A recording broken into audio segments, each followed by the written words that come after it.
हरे कृष्ण.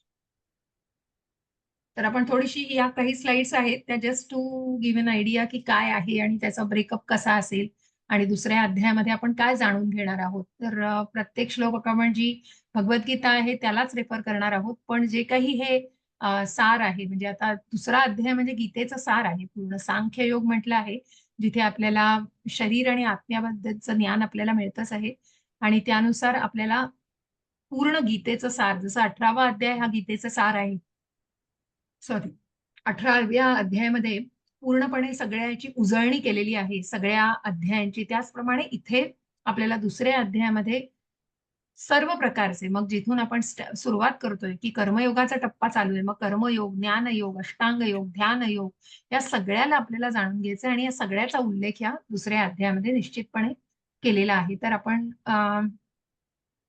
ज्या पहिल्या अध्यायामध्ये आपण बघितलं अर्जुन विषाद युग, आणि आपण अगदी शेवटी बघितलं की अर्जुनाला निवडलंय भगवंतांनी, कारण अर्जुन हा भगवंतांचा लाडका शिष्य आहे.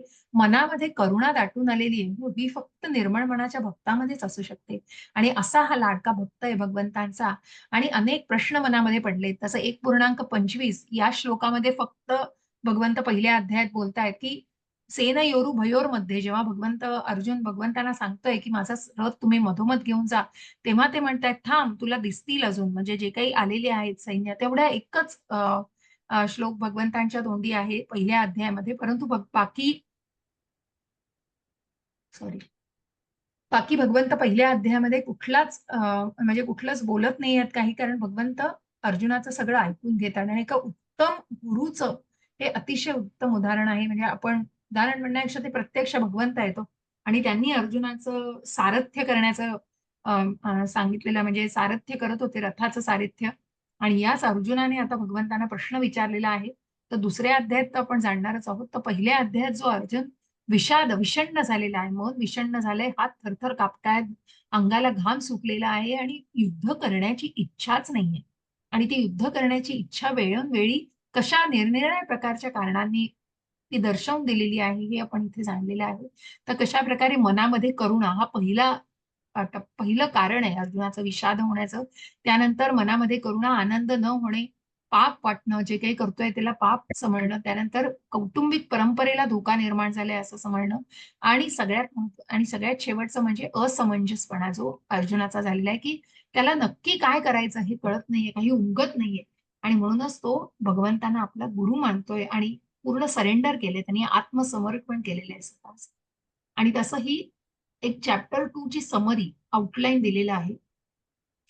More doubts 2.1 to 10, Arjuna's despondency due to the observing of armies. कारण जेव्हा तो रथ मधोमध अर्जुन घेऊला जाऊन सांगतात की घेऊन जा म्हणून सांगतात भगवंतांना, तेव्हा पुन्हा भगवंतांचीच योजना आहे हो ही. आणि म्हणून भगवंत अशा ठिकाणी उभं करता आहेत की कशा प्रकारे सगळ्या सेनेला त्याला, की ज्यांच्याशी युद्ध करायचं आहे. एक सेकंड ना.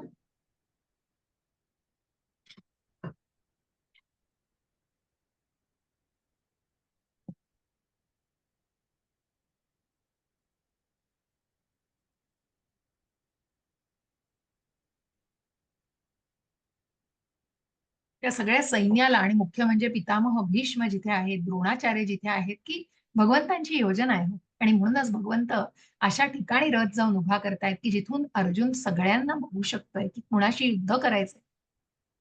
आणि त्याच्या मनामध्ये जे काही भाव निर्माण झालेले आहेत, तेच भाव तशा प्रकारे निर्माण होऊन त्याच्या मनात करुणा निर्माण झाली, आपण पाप करू का, हे सगळ्याचं त्याला अतिशय दुःख झालेलं आहे, आतून अतिशय दुःख झालं.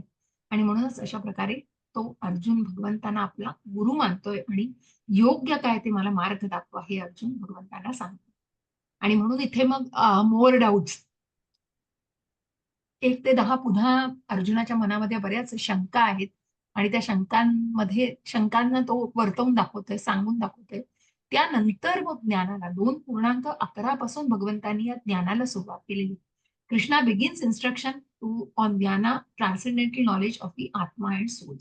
मग इथे भगवंतांनी अर्जुनाला सांगितलेलं आहे की ज्ञानयोग म्हणजे ज्ञानाला, की जे काही ज्ञान आहे, तू जो विचार करतो आहेस तसं नसून याचा विचार तू अशा प्रकारे केला पाहिजेस आणि त्याच प्रकारे भगवंत त्या ज्ञानाला देण्यास सुरुवात करतात. 2 ते 2.30 आपल्याला या ज्ञानाविषयी जाणून घ्यायचे आहे की कुठलं ज्ञान आहे हे. तर हे आत्मा आणि शरीर या संबंधीचं जे ज्ञान आहे ते आपल्याला योग्य प्रकारे जाणायचं आहे. त्यानंतर 2.31 ते 37 याच्यामध्ये Krishna entices Arjuna to perform his duty with material enjoyment. आणि म्हणूनच मग या सगळ्या कारणांना जेव्हा भगवंत सांगतायत तेव्हा अर्जुनाच्या मनातल्या ज्या शंका आहेत त्या शंकांचं निरसन करतातच आहेत, परंतु त्याचबरोबर भगवंत अर्जुनाला सांगतायत की तुला युद्ध करायचं आहे, तू क्षत्रिय आहे आणि म्हणूनच अशा प्रकारे युद्ध केलं तरी काय होणार आहे आणि युद्ध न करता सुद्धा काय होणार आहे. युद्ध करून जरी तुला तिथे तू धारातीर्थी पडलास त्या युद्धाच्या ठिकाणी तरी पण तुला मोक्ष नक्की आहे आणि तुला अशा अशा प्रकारचा मार्ग मिळणार आहे हे भगवंत सांगतात. आणि म्हणूनच तिथे कुठेतरी भगवंतांनी अर्जुनाची ड्युटी, अर्जुनाची जबाबदारी याची सॉरी याची जाणीव करून दिलेली आहे. Transition to buddhi yoga 2.38 to 39 Krishna makes transition from sakam karma action of material enjoyment to naishkam karma yoga डिटॅच्ड action directed आत्मा ज्ञान. आणि म्हणूनच हे जो बुद्धी योगा जिथे अर्जुनाला भगवंत सांगतायत, अर्जुनाच्या मनात प्रश्न संपणार नाही आणि आपल्यापर्यंत येणारं ज्ञानही संपणार नाही. अशा प्रकारे पूर्ण 700 श्लोकांपर्यंत, मग ज्या 700 श्लोकांपैकी भगवंतांच्या तोंडी किती आहेत, अर्जुनाच्या तोंडी किती आहेत त्याप्रमाणे आपण चालू शकता की इतरही अनेक गोष्टींचा उल्लेख आहे. पण मुख्य म्हणजे अर्जुनाने भगवंतांना विचारलेले प्रश्न, वेळोवेळी मनात विचारलेल्या शंका, त्या शंकांना निरसन होणं हॅलो ही हा डॉक्टर. महत्वाची गोष्ट आहे.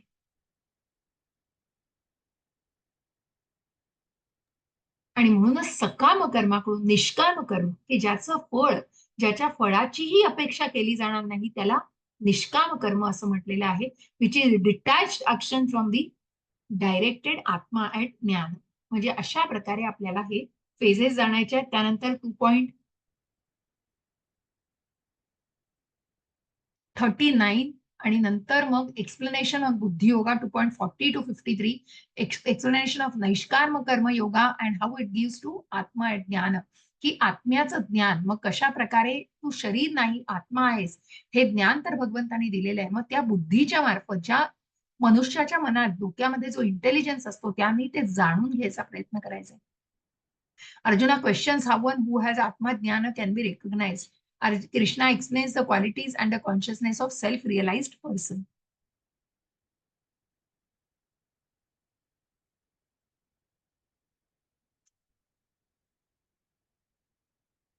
ओके, पुन्हा 43 पासून दिलेलं आहे आणि याच्याच पुढच्या काही अध्यायांमध्ये काय सांगितलंय ते सांगण्याचा प्रयत्न केलेला आहे. ठीक आहे, लेट अस स्टॉप दिस आणि मग पुन्हा जेव्हा आपण काही मुद्द्यांवर येऊ.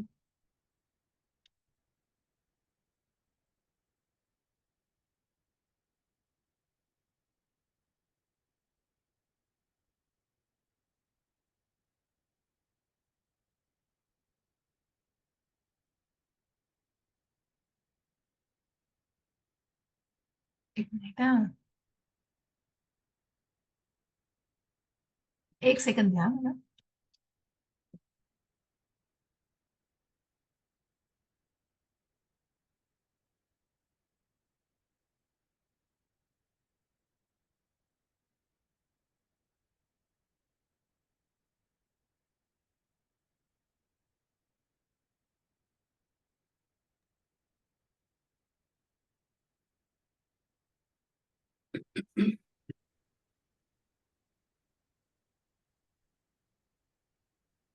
ठीक आहे, तर आपण या भगवद्गीता जशी आहे तशी याचाच अध्याय सुरू करायचे.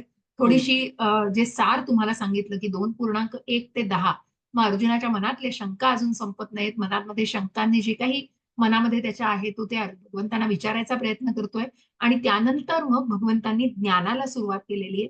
आणि मग जे ज्ञान द्यायचंय की मग भगवंतांना जेव्हा अर्जुनाने गुरु मानलेला आहे तेव्हा एका उत्तम गुरुला आपण जाणवतो आणि प्रत्यक्ष भगवंत हे अर्जुनाचे गुरु बनलेले आहेत. मग या गुरूंनी दिलेलं ज्ञान, आपल्या शिष्याला दिलेलं ज्ञान जे आपल्यापर्यंत पोहोचतंय, कारण सामान्य माणसाचं प्रतिनिधित्व करतोय अर्जुन आणि निश्चित हे ज्ञान आपल्यापर्यंत जेव्हा पोहोचतंय आणि ते सुद्धा या जशी आहे तशी या गीतेच्या माध्यमातून प्रभुपादांनी आपल्यासाठी इतकं सुंदर तात्पर्य लिहून ठेवलंय की प्रत्येकाने, म्हणूनच सांगते, पहिला अध्याय झालेला असला तरी तो वाचण्याचा प्रयत्न करा. रोज एखादं पान वाचा, 2 श्लोक वाचा, पण नक्की ते वाचण्याचा प्रयत्न करा. तर आपण सुरू करूया दुसऱ्या अध्यायाला. सांख्ययोग, गीतेचा सार. संजय उवाच तं तथा कृपयाविष्टं श्रुपूर्णाकुलेक्षणं विषीदन्तमिदं वाक्यं उवाच मधुसूदनः. वाचायचंय कोणाला? विनिता माताजी, आज हो. दोघं जणी हो. आलेत. काही वाचते. वाचते. हो वाच. चूक कमी. हो हो, वाचा वाचा. तुम्ही आधी वाचा, मग सायली माताजी वाचा. सायली माताजी. संजय म्हणाला, करुणेने भारावलेल्या, मन खचलेल्या आणि अश्रूंनी नेत्र भरून आलेल्या अर्जुनाला पाहून मधुसूदन श्रीकृष्ण पुढील प्रमाणे म्हणाले. तात्पर्य: भौतिक करुणा, शोक आणि अश्रू ही सर्व आत्म्यांबद्दलच्या असणाऱ्या अज्ञानाची लक्षणे आहेत. सनातन आत्म्याबद्दल करुणा असणे म्हणजेच आत्मसाक्षात्कार होय. या श्लोकामध्ये मधुसूदन हा शब्द महत्वपूर्ण आहे. भगवान श्रीकृष्णांनी मधु दैत्याचा वध केला होता आणि आता आपले कर्तव्य करीत असताना ज्या अज्ञानाने आपल्याला ग्रासले आहे त्या अज्ञानरूपी दैत्याचा श्रीकृष्णांनी वध करावा अशी अर्जुनाची इच्छा होती. करुणेचा उपयोग कुठे करावा हे कोणालाही समजत नाही. बुडणाऱ्याच्या वस्त्राबद्दल करुणा करणे व्यर्थ आहे. अज्ञानरूपी महासागरात बुडालेल्या मनुष्याला त्याच्या बाह्य वस्त्ररूपी स्थूल शरीराचे रक्षण करून वाचवता येत नाही. जो हे जाणत नाही आणि केवळ बाह्य वस्त्राबद्दल शोक करतो त्याला शूद्र किंवा अनावश्यक शोक करणारा असे म्हटले जाते. अर्जुन हा क्षत्रिय होता आणि अशा प्रकारच्या वर्तणुकीची त्याच्याकडून अपेक्षा नव्हती. परंतु भगवान श्रीकृष्ण अज्ञानी मनुष्याचा शोक नष्ट करू शकतात आणि याच उद्देशाने त्यांनी भगवद्गीता सांगितली. सर्वोच्च अधिकारी भगवान श्रीकृष्ण यांनी सांगितल्याप्रमाणे हा अध्याय आपल्याला भौतिक शरीर आणि आत्मा यांच्या पृथक्करणात्मक विवेचनाद्वारे आत्मसाक्षात्कारासाठी मार्गदर्शन करतो. जेव्हा एखादा मनुष्य सकाम कर्मांप्राप्ती अनासक्त होऊन कार्य करतो आणि आत्म्याच्या संकल्पनेत दृढपणे स्थित होतो त्यालाच या प्रकारच्या साक्षात्कार प्राप्तीची शक्यता आहे. हरे कृष्ण. येस, ठीक आहे. तर आता ज्या संजय बद्दल आपण आधी उल्लेख केला आहे, जो संजय धृतराष्ट्रांना त्याच्या राजाला हा प्रामाणिक सचिव जे काही युद्ध क्षेत्रावर घडत आहे त्याचा अगदी इत्थंभूत वृत्तांत तो आपल्या राजाला देतोय. आणि म्हणूनच तिथे संजय म्हणतोय की करुणेने भारावलेल्या आणि मन खाचलेल्या अश्रूंनी नेत्र भरून आलेल्या अर्जुनाला पाहून मधुसूदन श्रीकृष्ण इथे पुढे म्हणाले आहे. आणि म्हणूनच ज्या प्रकारे जो अर्जुन खचलेला आहे आणि त्याला युद्धच करायचं नाही, त्यांनी आपलं गांडीव खाली ठेवून दिलेलं आहे, अशा या अगदी निराश झालेल्या अर्जुनाला आणि त्याचं मन इतकं द्विधा अवस्थेमध्ये झालेलं आहे, अशा अर्जुनाला मार्गदर्शन करताना इथे भगवंतांचा उल्लेख मधुसूदन म्हणून केलाय. मधु नावाच्या ज्या असुराला ज्यांनी ठार मारलेला आहे, अशाच प्रकारचे आसुरी सगळ्या शंका आणि सगळे प्रश्न जे जे अर्जुनाला कुठेतरी आध्यात्मिकतेपासून दूर नेत आहेत, आणि म्हणूनच या सगळ्याचा आसुरी असा उल्लेख केलेला आहे. आणि या असुरांचा त्याग म्हणजे म्हणूनच भगवंत म्हणतायत की कशा प्रकारे भौतिक करुणा, शोक व अश्रू ही सर्व आत्म्यांबद्दलच्या असण्याची अज्ञानाची लक्षणे आहेत. सनातन आत्म्याबद्दल करुणा असणे म्हणजे आत्मसाक्षात्कार हो. या श्लोकामध्ये मधुसूदन हा शब्द महत्वपूर्ण आहे. ज्या अज्ञानाने आपल्याला ग्रासले आहे त्या अज्ञानरूपी दैत्याचा श्रीकृष्णांनी वध करावा, की अशा प्रकारे त्या अज्ञानाला तिथे उपमा दिलेली आहे आणि अज्ञानाला म्हटलेलं आहे की या मधु नावाच्या दैत्याचा जसा भगवंतांनी वध केलेला आहे तशा या अज्ञानरूपी मग जे काही मनामध्ये भ्रम आहेत आणि काही चुकीच्या भावना आहेत या सगळ्याचा वध करणं हे भगवंतांनी भगवंतांनी करावं. कारण ज्या प्रकारे त्यांनी वध केलेला आहे असुराचा, करुणेचा उपयोग कुठे करावा हे कुणालाही माहित समजत नाही. बुडणाऱ्याच्या वस्त्राबद्दल करुणा करणे व्यर्थ आहे. अज्ञानरूपी महासागरात बुडालेल्या मनुष्याला त्याच्या बाह्य वस्त्ररूपी स्थूल शरीराचे रक्षण करून वाचवता येत नाही. जो हे जाणत नाही तो केवळ बाह्य वस्त्राबद्दल शोक करतो आणि त्या शूद्र आणि अनावश्यक शोक करणारा त्याला शूद्र किंवा अनावश्यक शोक करणारा असे म्हटलेले. अर्जुन हा क्षत्रिय होता आणि त्याच्या अशा प्रकारे जी वागणूक होती ती त्याच्याकडनं अपेक्षित नव्हती. परंतु भगवान श्रीकृष्णांनी अज्ञानी मनुष्याचा शोक नष्ट करू श्रीकृष्ण अज्ञानी मनुष्याचा शोक नष्ट करू शकतात आणि याच उद्देशाने त्यांनी भगवद्गीता सांगितली. सर्वोच्च अधिकारी भगवान श्रीकृष्ण यांनी सांगितल्याप्रमाणे हा अध्याय आपल्या भौतिक शरीर आणि आत्मा यांच्या पृथक्करणात्मक विवेचनाद्वारे आत्मसाक्षात्कारासाठी मार्गदर्शन करतो. एखादा मनुष्य सकाम प्रती अनासक्त होऊन कार्य करतो आणि आत्म्याच्या संकल्पित दृढपणे स्थित होतो त्याच प्रकारच्या साक्षात्कार प्राप्तीची त्याला शक्यता आहे. असं दिलेलं आहे की करुणेचा उपयोग कुठे करावा म्हणजे इथे भगवंत अर्जुनाला सांगतायत की तू जो विचार करतोयस तशी ती गोष्ट नाहीये. तू कुणाबद्दल करुणा दाखवतोयस? अधर्मी लोकांबद्दल करुणा दाखवतोयस आणि ती दाखवण्याची अजिबात आवश्यकता नाहीये. आणि म्हणूनच अशा प्रकारे या या सगळ्या विचारांरूपी असुराला त्याचा वध करणं आणि त्याला ठार मारणं हे अत्यंत गरजेची गोष्ट वाटते. आणि म्हणून इथे मधुसूदन असा भगवंतांचा उल्लेख केलेला आहे. आणि मग कशा प्रकारे तर जे लहान मूल असतात तर ते कुणालाही तर त्याच्याबद्दलची करुणा करणे, बुडणाऱ्याच्या वस्त्राबद्दल करुणा करणे व्यर्थ आहे. अज्ञानरूपी महासागरात बुडालेल्या त्याच्या बाह्य वस्त्ररूपी स्थूल शरीराचे रक्षण करून वाचवता येत नाही. जसं म्हटलं की आत्मा हा अविनाशी आहे आणि हा शरीर नश्वर आहे. आणि म्हणूनच अशा प्रकारे त्या शरीराचं रक्षण करून त्याला कुठल्याही प्रकारचा बाह्य स्थूल कुठल्याही प्रकारचं आपण म्हणतो ना जे काही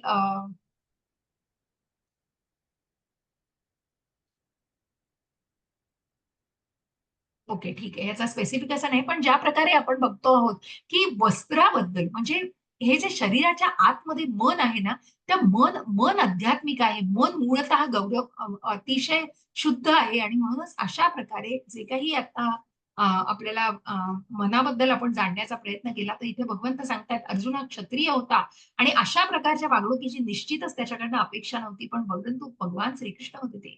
पुन्हा पुन्हा लीला दाखवत होते भगवंतांच्या ज्या काही लीला आहेत आणि श्रीकृष्ण अज्ञानी मनुष्याचा शोक नष्ट करून जातात. पण येताना काय होतं तर तो त्याच प्रकारे याच उद्देशाने त्यांनी भगवद्गीता सांगितली. सर्वोच्च अधिकारी भगवान श्रीकृष्ण यांनी सांगितल्याप्रमाणे हा अध्याय भौतिक शरीर आणि आत्मा यांच्या पृथक्करणात्मक विचारांद्वारे आत्मसाक्षात्काराचं मार्गदर्शन करतो. तू शरीर नाही आत्मा आहेस आणि हा आत्मा आत्मा म्हणजे सोल, शरीर म्हणजे बॉडी आणि म्हणूनच या बॉडी आणि सोल मधला डिफरन्स काय आहे किंवा काय सिमिलॅरिटीज आहेत अशा प्रकारे तुम्ही त्याचा अभ्यास करू शकता आणि एखादा मनुष्य सकाम करण्या म्हणूनच मला एक सेकंद द्या एकच सेकंद काहीतरी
क्षमस्व.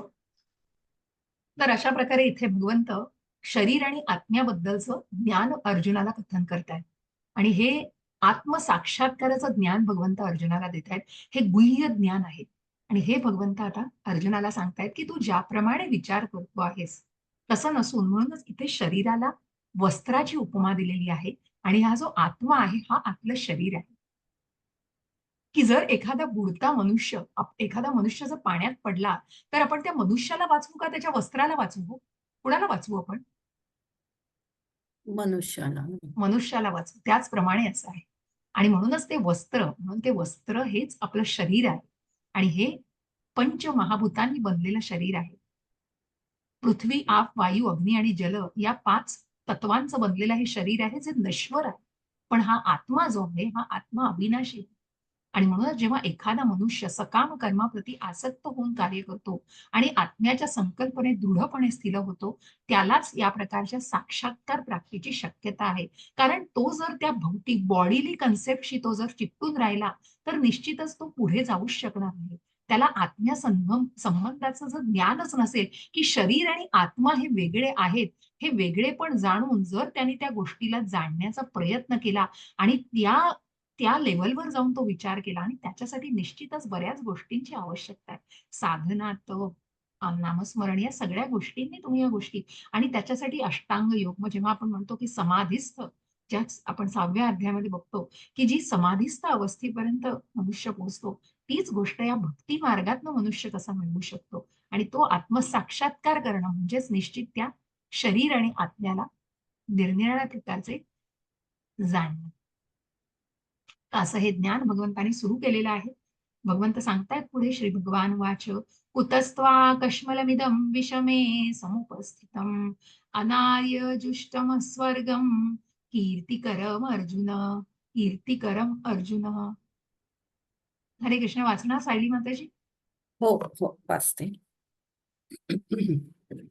पुरुषोत्तम भगवान म्हणाले, हे अर्जुना, तुझ्यामध्ये अशा अशुद्ध गोष्टी कशा आल्या? ज्यामधून मनुष्याच्या जीवनाच्या मूल्यांचे ज्ञान आहे, त्याला या गोष्टी मुळीच शोभत नाही. या गोष्टी मनुष्याला उच्चतर लोकात जाण्यात नाही, तर तर त्या त्याच्या दुष्कीर्तीला कारणीभूत होतात. तात्पर्य: कृष्ण म्हणजे पूर्ण पुरुषोत्तम भगवान. म्हणून संपूर्ण गीतेमध्ये श्रीकृष्णाचा उल्लेख भगवान असाच आला आहे. भगवान स्वरूपाचा साक्षात्कार हा परम सत्याचा साक्षात्कारामध्ये अंतिम साक्षात्कार आहे. परम सत्याचा साक्षात्कार 3 अवस्थांमध्ये होतो: निर्विशेष ब्रह्म, सर्वव्यापी आत्मा, परमात्मा किंवा सर्व जीवांच्या हृदयामध्ये स्थित परम सत्याचे स्वरूप, आणि भगवान किंवा पुरुषोत्तम भगवान श्रीकृष्ण. श्रीमद भागवतात 1.2.11 परम सत्याची संकल्पना याप्रमाणे विवेचित करण्यात आली आहे. वदंती सॉरी, मला वाचायला तत्त्वविदस्त्वं विदस्तत्वं तत्वविदत्व यज्ञानमद्वयं मद्वयं मद्वयम येस ब्रह्मेति ब्रह्मेति परमात्मेति परमात्मेति भगवानिति भगवानिति शब्दते. Yes. परम सत्याचे ज्ञान असणारे परम सत्याचे साक्षात्कार ज्ञानाच्या 3 अवस्थांमध्ये करतात. या सर्व एकच आहेत. परम सत्याच्या अशा अवस्थांना ब्रह्म, परमात्मा आणि भगवान असे म्हटले आहे. ही 3 दिव्य स्वरूपे सूर्याच्या उदाहरणावरून स्पष्ट करता येतात. सूर्यालाही विविध प्रकारची 3 रूपे आहेत. उदाहरणार्थ सूर्यप्रकाश, सूर्याचा पृष्ठभाग आणि प्रत्यक्ष सूर्यलोक. जो केवळ सूर्यप्रकाशाचा अध्ययन करतो तो प्राथमिक अवस्थेतील विद्यार्थी आहे. जो सूर्याच्या पृष्ठभागेला जाणतो तो प्रगतावस्थेतील आहे, आणि जो सूर्यलोकामध्येच प्रवेश करतो तो सर्वश्रेष्ठ आहे. सामान्य विद्यार्थी जे केवळ सूर्यप्रकाश, त्याचे विश्वव्यापकत्व आणि निर्विशेष अशा दैदिप्यमान प्रकाशाचे स्वरूप जाणतात, समाधान मानतात, त्यांची तुलना परमसत्याच्या केवळ स्वरूपाचा साक्षात्कार करू शकतात यांच्याशी करता येईल. जो विद्यार्थी आणखी थोडा प्रगत आहे तो सूर्यगोलाचा स्वरूप जाणू शकतो आणि त्याची तुलना परमसत्याच्या परमात्मा स्वरूपाचा साक्षात्कार करणाऱ्याशी करता येईल. आणि जो सूर्यग्रहाचा अंत प्रदेशात प्रवेश करू शकतो त्याची तुलना परमसत्याचा साकार रूपाचा साक्षात्कार करणाऱ्याशी करता येते. म्हणून सर्व प्रकारचे विद्यार्थी जरी परमसत्य या एकाच विषयाच्या अध्ययनात मग्न असले तरी भक्त किंवा ज्यांनी परमसत्याचा भगवान स्वरूपाचा साक्षात्कार केला आहे ते सर्वश्रेष्ठ अध्यात्मवादी आहेत. सूर्यप्रकाश, सूर्यगोल आणि सूर्यग्रहातील आंतरिक व्यवहार एकमेकांपासून अलग करता येत नसले तरी 3 विविध अवस्थांचे अध्ययन करणारे विद्यार्थी एकाच प्रकारचे नसतात. भगवान या संस्कृत शब्दाचे स्पष्टीकरण व्यासदेवांचे पिता महान आचार्य पराशर मुनी यांनी केले आहे. संपूर्ण ऐश्वर्य, संपूर्ण बल, संपूर्ण यश, संपूर्ण सौंदर्य, संपूर्ण ज्ञान आणि संपूर्ण वैराग्य यांनी युक्त अशा सर्वश्रेष्ठ व्यक्तित्वास भगवान असे म्हटले जाते. असे अनेक लोक आहेत जे अत्यंत श्रीमंत, अत्यंत बलवान, अत्यंत सुंदर, अत्यंत प्रसिद्ध, अत्यंत ज्ञानी आणि अत्यंत अनासक्त विरागी आहेत. पण कोणीही ठामपणे सांगू शकत नाही की त्यांच्याकडे संपूर्ण ऐश्वर्य, संपूर्ण बल इत्यादी सर्व पूर्ण रूपात आहे. केवळ श्रीकृष्ण तसे ठामपणे सांगू शकतात कारण ते पुरुषोत्तम श्री भगवान आहेत.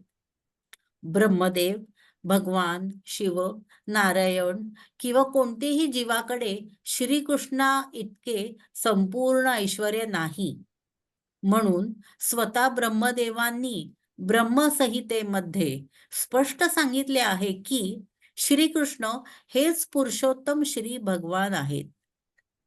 त्यांच्या बरोबरीचा किंवा त्यांच्यापेक्षा श्रेष्ठ असे कोणीच नाही. तेच आदिपुरुष किंवा भगवान आहेत व गोविंद या नावाने जाणले जातात आणि तेच सर्व कारणांचे परम कारण आहेत. ईश्वरः परमः कृष्णः सच्चिदानंद विग्रह अनादिरा दीर्घोविंद सर्व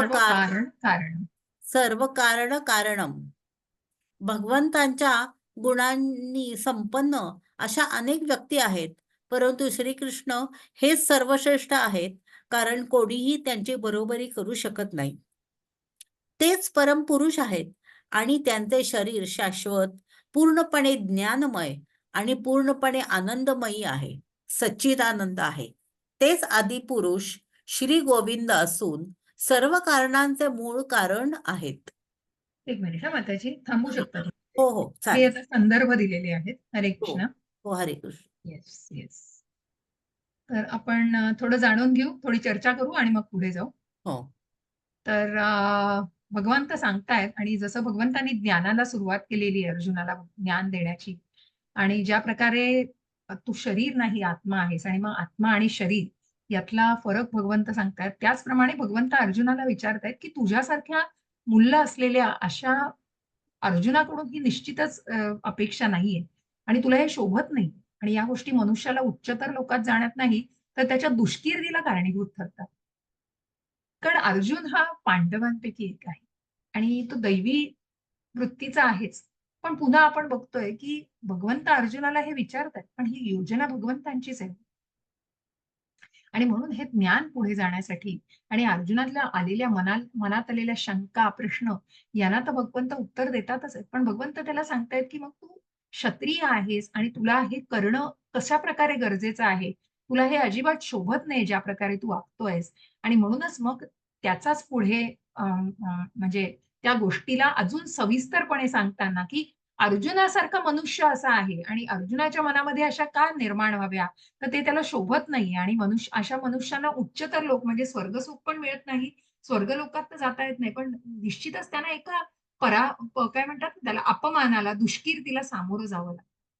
मग इथे भगवंतांविषयी आपल्याला जाणायचा प्रयत्न केलेला आहे. या दुसऱ्या श्लोकामध्ये प्रत्यक्ष भगवंत कोण आहे? मग जसं आपण पहिल्या 18व्या दिवसाच्या क्लासमध्ये बघतो, की मग कृष्ण कोण आहे? कारण एखादी गोष्ट जर आपल्याला काहीतरी अनिश्चितता वाटतीये, कारण आपल्याला कुठेतरी मन आपलं अतिशय डळमळीत झालेलं आहे. जसा अर्जुनाने भगवंतांचा आधार घेतलेला आहे, तसं बऱ्याच जणांना हा प्रश्न विचारला जातो, तर आम्ही भगवंतांचं नामस्मरण करतो, आम्ही कोणा सीनियरला विचारतो, आम्ही हे करतो, आम्ही ते करतो. म्हणजे अशा मनस्थितीमध्ये काय केलं जातं, हे इथे उद्देशून सांगण्याचा प्रयत्न केलेला आहे.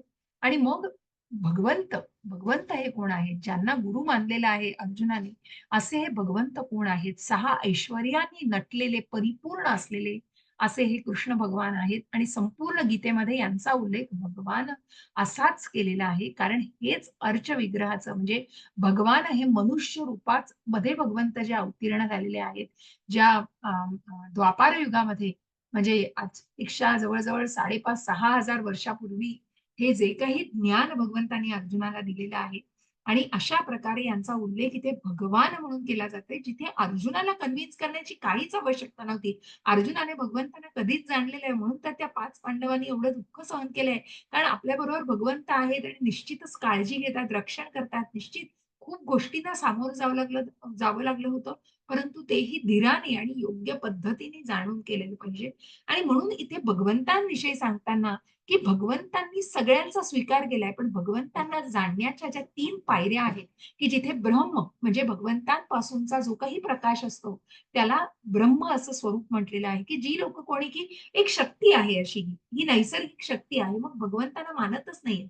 त्यांना भगवंतांना जाणूनच घ्यायचं नाही, अशा लोकांना म्हटलेलं आहे, की मग असे हे ब्रह्मस्वरूपापर्यंत येऊन थांबतात. पण निश्चितच कधी ना कधी ते या पुढच्या मार्गाला लागू शकतात आणि म्हणूनच तो साक्षात्कार होणं हे अत्यंत गरजेचं आहे. अशा साक्षात्कारांमध्ये परमसाक्षात्कार, आत्मसाक्षात्कार हा अत्यंत महत्वाचा आहे आणि या 3 अवस्थेमध्ये तो होतो, की कशाप्रकारे निर्विशेष ब्रह्म आहे, त्यानंतर अ, अ, सर्वव्यापी आत्मा म्हणजे परमात्मा आहे आणि सर्व जीवांच्या हृदयामध्ये स्थित परमसत्याचं स्वरूप आणि भगवान पुरुषोत्तम या श्रीकृष्ण.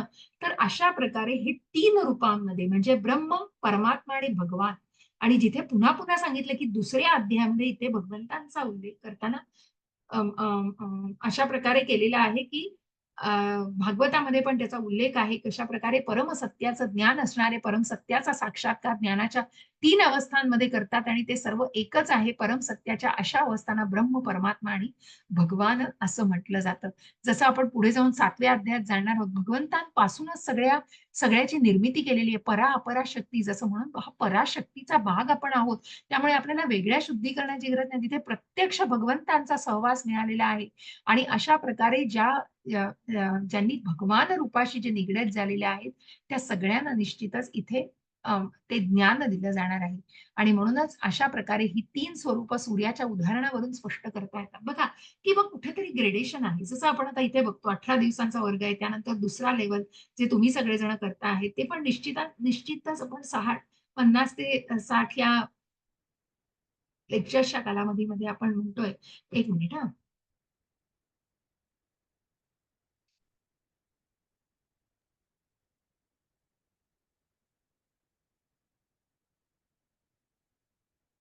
वाचू का? नाही, 1 मिनिट हां माताजी. नाही, आपण वाचलेलं आहे. मी थोडंसं फक्त काही भाग त्याच्यातला घेतोय आणि म्हणूनच अशा या 3 स्वरूपांना जाणताना प्रभुपादांनी इथे सुंदर असं सूर्याचं उदाहरण दिलंय. सूर्यप्रकाश, सूर्याचा पृष्ठभाग आणि सूर्यलोक. म्हणजे जर एखादी व्यक्ती बघा, की इथे कुठेतरी ग्रेडिंग दिसतं तुम्हाला, लेव्हल्स दिसतात, की कशाप्रकारे स्तर आहेत. मग ब्रह्म जाणणारा मनुष्य हा तितकाच योग्य आहे. भगवंतांनी सगळ्यांचा स्वीकार केलाय हो. म्हणून जो ब्रह्म जाणतो आहे त्याला म्हटलंय, की सूर्यप्रकाश म्हणजे सकाळी ज्याने खिडकी उघडली, उठलाय, खिडकी उघडली, अरे वाह! उजाडलेलं दिसतंय म्हणजे इथपर्यंतच तो मनुष्य थांबतोय. पण त्याच्या पुढे जाऊन एखादा मनुष्य, की हा प्रकाश कुणापासून येतोय त्या सूर्याला बघण्याचा प्रयत्न करेल. की त्या सूर्याच्या पृष्ठभागाला जरी ते प्रखरतेचं तेज असेल तरी त्याला बघण्याचा प्रयत्न केला जातो कुणाकडनं, जो परमात्मा स्वरूपाला जाणतो आहे. आणि याच्या पुढे जाऊन ज्या भगवान रूपाशी आपण निगडीत होतो, त्या भगवान रूपाशी म्हणजेच आपण त्या सूर्य लोकावरती, की इथूनही ज्यांचं मन भरत नाही की नक्की काय आहे, त्यांना त्या सूर्य लोकावरून जाणून बघण्याची इच्छा आहे. अशा प्रकारे हे टप्प्याटप्प्याने साधलं जातं आणि म्हणूनच असा हा साक्षात्कार. पण पुढे जाऊन 12व्या अध्यायात भगवंत तेही सांगतात, की सगळ्यांचा स्वीकार भगवंतांनी केलेला आहे. थोडं कठीण जातं. जे मायावादी लोक आहेत त्यांची तर गोष्टच वेगळी होते. परंतु इथे आपण ज्या प्रकारे भक्तच आहेत, फक्त भक्तांचं जे कुठेतरी कमिटमेंट्स आहेत आणि भक्तांच्या अजून बऱ्याच गोष्टी कमी होतात, ज्याच्यावरती भक्त स्वतः प्रयत्न करू शकतात. पण इथून जे जाणून आपल्याला भगवद्गीतेमधनं जे जाणायचं आहे, तर आता बहुतेक या सगळ्या आपण बघितलं की सगळी उदाहरणं दिली गेलेली आहेत आणि भगवान या संस्कृत शब्दाचं स्पष्टीकरण व्यासदेवांचे पिता पराशर मुनी जे आहेत, त्या पराशर मुनी यांनी केलेलं आहे. तसंच ऐश्वर्य ज्या भक्ताला मिळालेलं आहे आणि त्याप्रमाणे अ, अ, भक्ताचा आजच भागवतामध्ये चैतन्य आय मीन प्राणचैतन्य प्रभूजी सांगत होते, की कशा प्रकारे ओरिजिनली आपण हे आध्यात्मिकच आहोत आणि म्हणूनच ही जी काही वैशिष्ट्य भगवद्गीता का सांगितली हो मनुष्याला भगवंतांनी, कारण तितकं इंटेलिजन्स, ती पात्रता आहे माणसाची आणि म्हणूनच ती भगवद्गीतेचं ज्ञान आपल्यापर्यंत पोहोचलेलं आहे. आणि म्हणूनच जे अत्यंत श्रीमंत, बलवान, सुंदर, प्रसिद्ध, ज्ञानी आणि अनासक्त विरागी आहेत, पण कोणीही ठामपणे सांगू शकत नाही की त्यांच्याकडे संपूर्ण ऐश्वर्य, संपूर्ण बल इत्यादी संपूर्ण सर्व पूर्ण रूपामध्ये आहे. केवळ श्रीकृष्णच तसे ठामपणे सांगू शकतात, कारण ते पुरुषोत्तम श्री भगवान आहे. आणि म्हणूनच असे हे भगवानांना आपण जे काही गोष्टी जाणण्याचा प्रयत्न करतो आहोत, की ज्या टप्प्यापर्यंत मग जी ब्रह्म स्वरूप आहे, परमात्मा स्वरूप आहे आणि एक भगवान स्वरूप आहे. आणि म्हणूनच ज्या भगवान रूपाशी आपण निगडीत झालेलो असतो, तर अशा या सुंदर या भागवताचं जे लिखाण आहे, ते कोणी केलंय? तर पराशर मुनींचे पुत्र व्यासदेव यांनी लिहिलेलं आहे. आणि मग संस्कृतमध्ये सुद्धा आपल्याला छान मला माहितीये मदत मिळू शकते. पण आज तुम्ही दोघीच आहात, त्यामुळे मी काही कोणाला सांगत नाहीये, की तुम्ही वाचन नक्कीच करू शकता. तर अशा प्रकारे श्रीकृष्ण तसे ठामपणे सांगू शकतात, की ते पुरुषोत्तम भगवान आहेत. कुठेतरी तो कॉन्फिडेंटली, की मी मग मग ज्या प्रकारे विश्वरूप दर्शन दाखवलेलं आहे, तिथे भगवंत सांगतात, की त्याच्यावरती जे काढून मग अशा प्रकारे विश्वरूप दर्शन भगवंतांनी दाखवलंय. कारण तिथेच त्याच कुरुक्षेत्रावरती भगवंतांनी हे दाखवलेलं आहे. कारण भगवंतांना काहीच प्रूव्ह करण्याची गरज नाहीये. आणि म्हणूनच जशा प्रकारे आपण त्यांच्याकडे संपूर्ण ऐश्वर्य, संपूर्ण बल आणि इत्यादी सगळ्या गोष्टी जे ज्ञानाने परिपूर्ण आहेत, जे अभ्यासाने परिपूर्ण आहेत, त्यानंतर जे स्नान ज्यांचं झालेलं आहे, अशा या निरनिराळ्या गोष्टींना आपण जाणून घेण्याचा निश्चितच प्रयत्न करतो. आणि माताजी हां, आपण इथे एक वाचतोय वाक्य अ, ब्रह्मदेव, भगवान शिव, नारायण किंवा कोणत्याही जीवाकडे श्रीकृष्ण इतके संपूर्ण ऐश्वर्य नाही, असं म्हटलंय. येस. हां, ब्रह्मदेव, पण भगवान शिव, नारायण हा किंवा नारायण. पण हां. नारायण चेच रूप आहे ना श्रीकृष्ण. हो, पण श्रीकृष्ण आजच नामनिष्ठ प्रभूजींनी पण सांगितलं, की कृष्ण हे अवतारी आहेत. आणि हां. म्हणूनच कृष्णाचं पूर्ण विधस्य जेव्हा आपण उपनिषदामध्ये बघतो, ईशोपनिषदामध्ये पहिलाच श्लोक आहे, की हं. पूर्ण म्हणजे कृष्णांपासून काहीही बनलं तरी कृष्ण हे पूर्णच राहतात. आणि कृष्ण हे परिपूर्ण आहेत. सगळ्या गोष्टींनी परिपूर्ण आहेत. जिथे विष्णूंकडे सुद्धा आज जेव्हा नामनिष्ठ प्रभूजींनी हा फरक दाखवला, की वेणू माधुर्य जे आहे, की कृष्ण जे बासरी वाजवतात, जे सौंदर्य आहे भगवंतांचं, ते विष्णूंकडे पण नाहीये. आणि जी रासलीला आणि ज्या ज्या लीला भगवंतांनी दाखवलेल्या आहेत, त्या विष्णूंनी नाही दाखवल्या आहेत. आणि म्हणूनच कुठेतरी कृष्णाचं हे रूप बऱ्याच म्हणजे आपण जसं आता अ, अ, या भागवतामध्ये ज्याचा उल्लेख आहे, अ, अ, ज्यानंतर ब्रह्मसंहितेमध्ये ज्याचा उल्लेख आहे, की कृष्णांना परिपूर्ण ब्रह्मदेव हे जे आहेत, ब्रह्मदेव हे जीवतत्वच आहे. ब्रह्मदेव भगवंतांसारखे आहेत. पण जे तत्व आहे ब्रह्मदेव हे भगवंतांच्या गर्भोदकशाही विष्णू या पुरुष अवतार जो भगवंतांचा आहे, त्यांच्या नाभीमधून ते प्रकट झालेले आहेत ब्रह्मदेव. आणि म्हणून ब्रह्मदेवाचे पिता हे भगवंतच आहेत. आणि ब्रह्मदेव हा जीवतत्व आहे. जसं आपण सगळी जीवतत्व आहोत.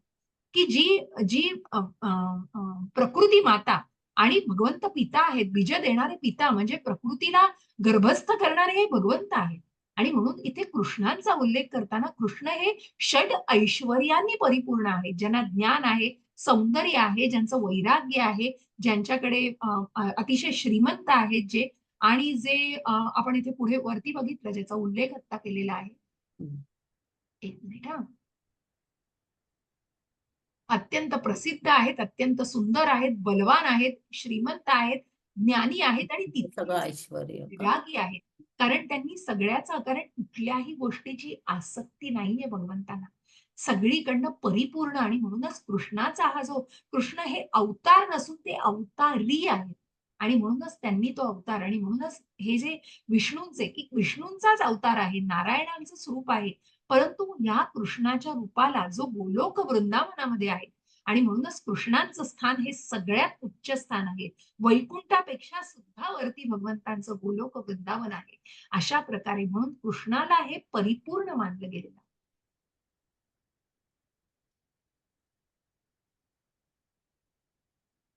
आणि हे फक्त, सॉरी, कृष्णच ठामपणे सांगू शकतात, कारण ते पुरुषोत्तम भगवान आहेत. आणि म्हणून इथे संपूर्ण ऐश्वर जे आहे ते कृष्णां इतकं ऐश्वर्य ना ब्रह्मदेवांकडे आहे, ना शिवांकडे आहे, ना नारायणांकडे, विष्णूंकडे आहे. विष्णूपेक्षा सुद्धा आहे ना श्रेष्ठत्व आहे. आणि ते आदि शंकराचार्यांनी सुद्धा, आपण जर बघू तर मायावादी लोक वेगळे, परंतु आदि शंकराचार्यांनी सुद्धा भगवंतांचं, की जिथे हे रूप जे आहे त्याला सर्वश्रेष्ठ मानलेलं आहे आणि श्रीकृष्णांना सर्वश्रेष्ठ मानलेलं आहे. आणि म्हणून त्यांच्या बरोबरीचा किंवा त्यांच्यापेक्षा श्रेष्ठ असा कुणीच नाही, असे हे आदिपुरुष भगवान आहेत, ज्याचा संदर्भ आपल्याला 2-3 ठिकाणी दिलेला आहे. हम्म. 2-3 गोष्टींचा श्रीमद भागवतामधलं आपण बघितलं, ब्रह्मसंहितेमधलं बघितलं.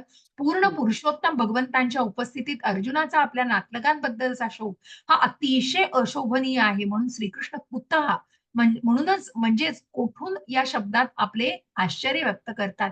आर्य म्हणून जाणल्या जाणाऱ्या सुशिक्षित समाजातील व्यक्तींकडून अशा प्रकारचे दौर्बल्य कधीच अपेक्षित नव्हते.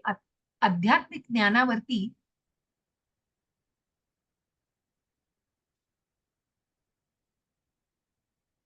एक मिनिट हा. आध्यात्मिक ज्ञानावर आणि जीवन मूल्यांवर आधारित असणाऱ्या समाजातील व्यक्तींनाच आर्य हा शब्द लागू पडतो. कारण शेवटी बघा, भगवंतांनी सांगितलेलं आहे की तुझं कर्म कसं करायचं, क्षत्रिय आहेस.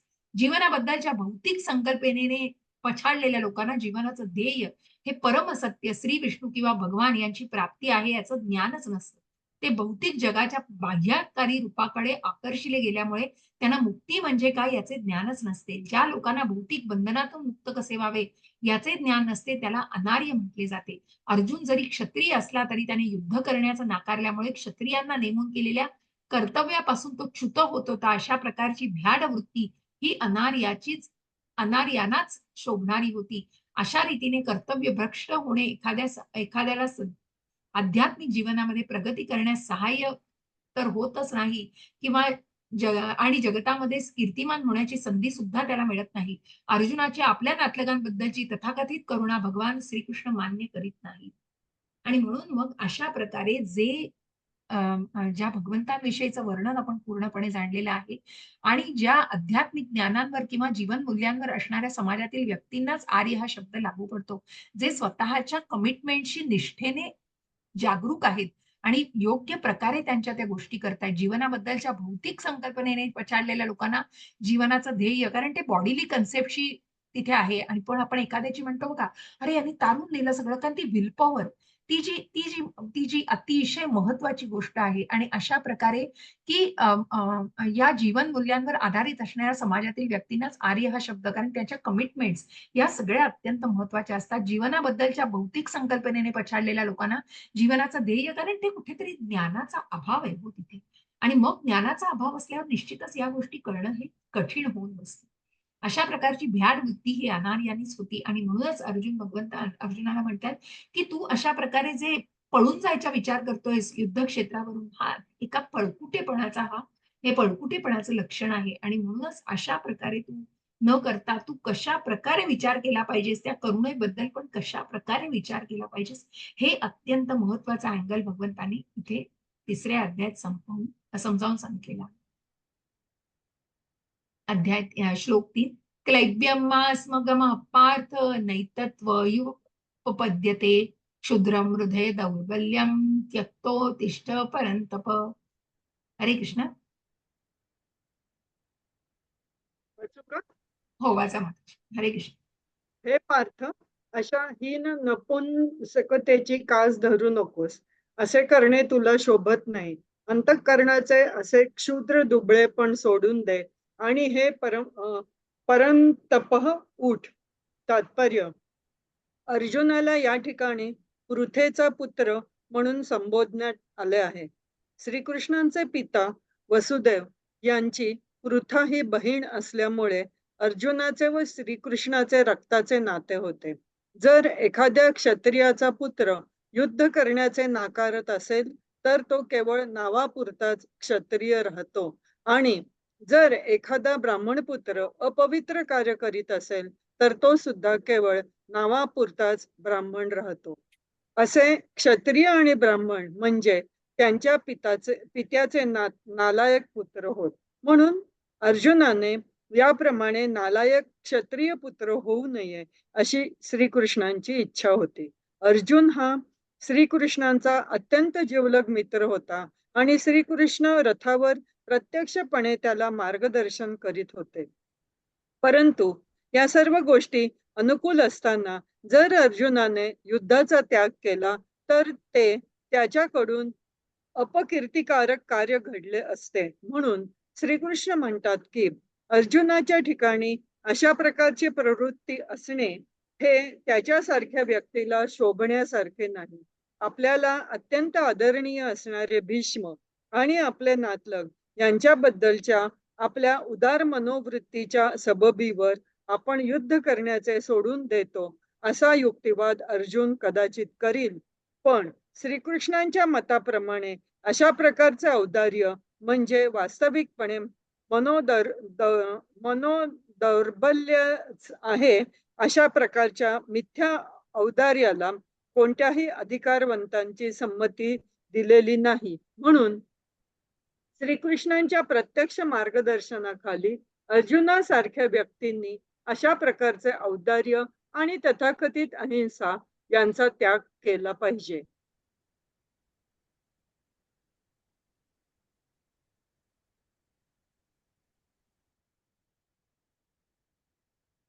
हरे कृष्ण. आणि म्हणूनच भगवंत अर्जुनाला सांगताना सांगतायत की तू अशा प्रकारच्या म्हणजे कशा प्रकारे की तू एक क्षत्रिय आहेस. भ्याडपणा तुझ्यामध्ये येणं उपयोगी नाही आणि हे करणं तुला शोभतही नाही. हे दुबळे पण तू सोडून दे आणि तू उठ. हे प्रत्यक्ष भगवंत सुरुवातीला अर्जुनाला एकदा सांगून बघताय की ज्या प्रकारे अर्जुनाने त्यांना सांगितलेलं आहे की मला समजत नाहीये आणि मला काय करायचं नाही. पण आपण पुढच्या दुसऱ्या 2.7 मध्ये आपण पुन्हा बघणार आहोत की भगवंत अशा प्रकारे अर्जुनाला सांगण्याचा प्रयत्न करतायत की तू दुबळा होऊ नकोस, तू ही नपुंसकता दाखवू नकोस, तुला उठलं पाहिजे आणि तुला युद्ध करणं हे गरजेचं आहे. आणि इथे भगवंत अर्जुनांचे मामा आहेत.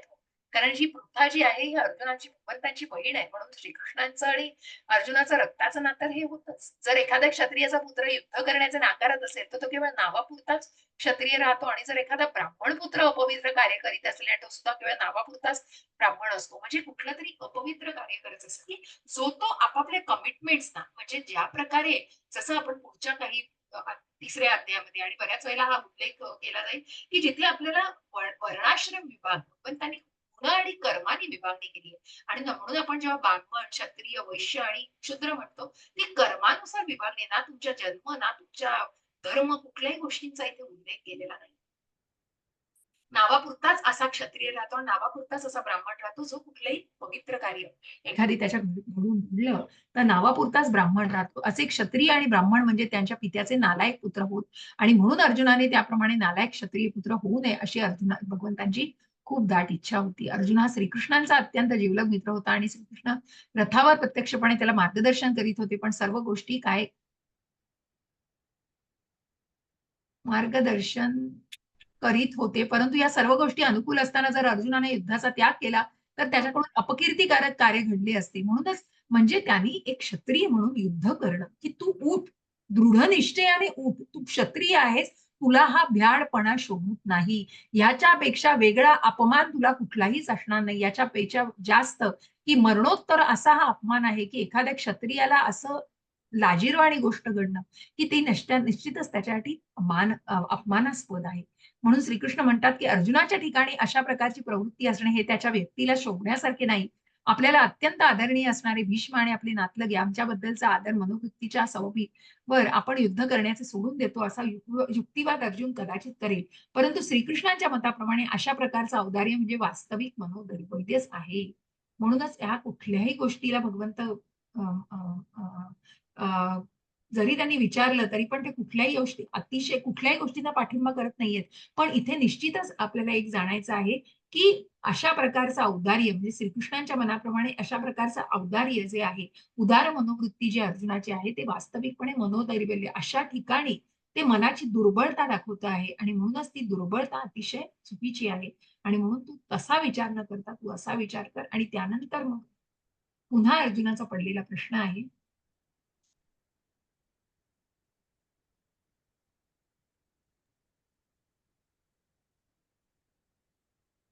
अर्जुनवाच कथं भीष्ममहं संख्ये द्रोणं च मधुसूदन इषुभिः प्रतियोत्सामि पूजाहारवरिसूदन.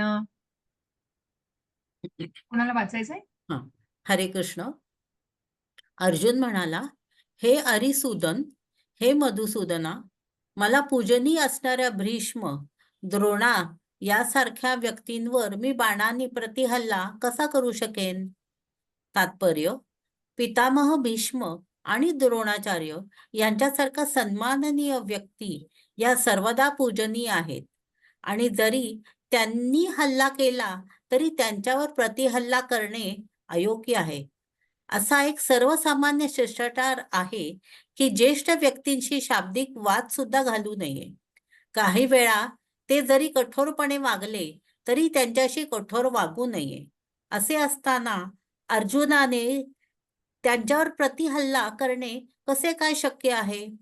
आपले पितामह उग्रसेन आणि आपले गुरु सांदीपनी मुनी यांच्यावर श्रीकृष्ण कधीतरी आक्रमण करू शकेल का? अर्जुनाने श्रीकृष्णाजवळ केलेले हे काही युक्तिवाद आहेत. आणि मग इथे पुन्हा अर्जुन भगवंतांना संबोधतोय अरिसूदन, मधुसूदन. कारण तिथे असुर रूपी जे विचार अर्जुनाच्या मनात आहेत ते असुरी भावाचे विचार आहेत आणि त्याचा नाश होणं हे गरजेचं आहे. म्हणूनच भगवंतांना अर्जुन शरण गेलेला आहे. आणि म्हणून मला पूजनीय असणाऱ्या भीष्म द्रोणांसारख्या व्यक्तींवर मी कसा बरं प्रतिहल्ला करू शकेन?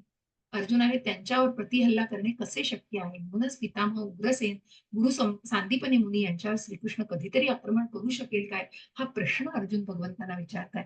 कारण जसं सांदीपनी ऋषींच्या आश्रमात भगवंतांनी की एक उदाहरणादाखल हे प्रत्यक्ष भगवंत आहेत, परंतु ज्यांनी तो अवतार घेतला, मग आपण वेगवेगळे जे अवतार बघतोस त्याच्यामध्ये भगवंत या बाललीलांमध्ये असताना आणि बालस्वरूपात असताना सुद्धा आपले गुरु सांदीपनी मुनी आणि आपले पितामह उग्रसेन अशा प्रकारे यांना पितामहांना उग्रसेनांना त्याच्या आजोबांना आणि त्याच्या वडिलांचा वध करू शकेल काय, तर किंवा सांदीपनी ऋषींना मारू शकेल काय? श्रीकृष्ण कधीतरी आक्रमण करतील श्रीकृष्णांजवळ केलेले हे काही युक्तिवाद आहे. अर्जुनाने हे प्रश्न भगवंतांना विचारलेले आहेत. आणि मग भगवंत सांगतायत, गुरून हत्वा हि महानुभावान श्रेयो भोक्तुं भैक्षमिमपीह लोके हत्वार्थ कामांस्तु गुरूनिहैव भुञ्जीय भोगान् रुधिर प्रदिग्धान्. हरे कृष्ण. हरे कृष्ण. हरे कृष्ण.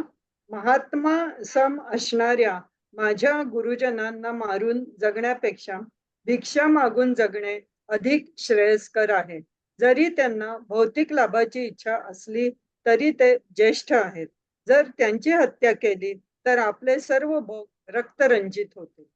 तात्पर्य, धर्मग्रंथातील नियमांनुसार जो गुरु निंद्य कर्म करण्यात गुंतला आहे व जो विवेकशून्य झाला आहे त्याचा त्याग करण्यास काहीच हरकत नाही.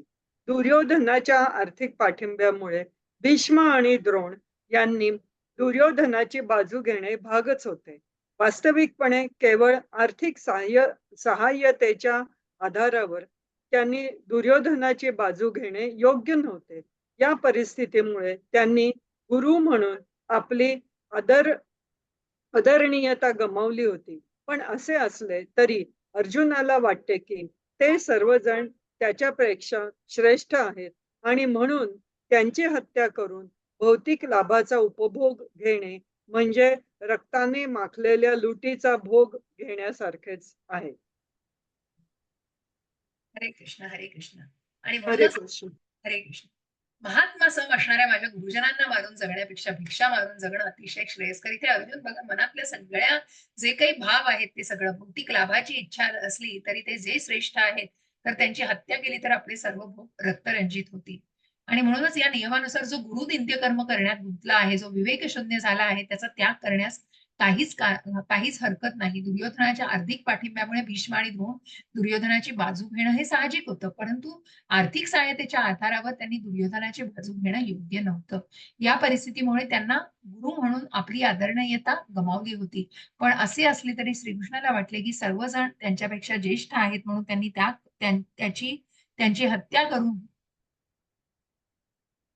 भौतिक लाभाचा उपयोग घेणे म्हणजे रक्ताने माखलेल्या लुटीचा भाग घेण्यासारखेच आहे. म्हणजे अशा प्रकारे भगवंत जसं आधी म्हटलेलं आहे भगवंताने स्वीकार सगळ्यांचा केलाय हो. मग जे ब्रह्म स्वरूप आहे, भगवान स्वरूप आणि त्याच्यामध्ये परमात्मा स्वरूप आहे त्या सगळ्यालाच भगवंतांनी मान्य केलेलं आहे आणि भगवंतांनी सांगितलंय. परंतु इथे भगवंत सांगतायत की जो गुरु निंदेमध्ये गुंतलेला आहे, की जे द्रोणाचार्य गुरु आहेत अर्जुनाचे, पितामह भीष्म हे अर्जुनाचे आजोबा आहेत आणि म्हणूनच अशा प्रकारे यांच्या आर्थिक पाठिंब्यामुळे भीष्म आणि द्रोण यांची कारण कुठेतरी दुर्योधनाच्या सभेमध्ये जेव्हा भर सभेमध्ये द्रौपदीचं वस्त्रहरण होत होतं तेव्हा प्रत्येक पांडवांसह प्रत्येक त्यांच्या पक्षातला लोक हे अतिशय शांत बसलेले होते आणि कशा प्रकारे त्यांनी आपण म्हणतो ना की एक मिनिट तो शब्द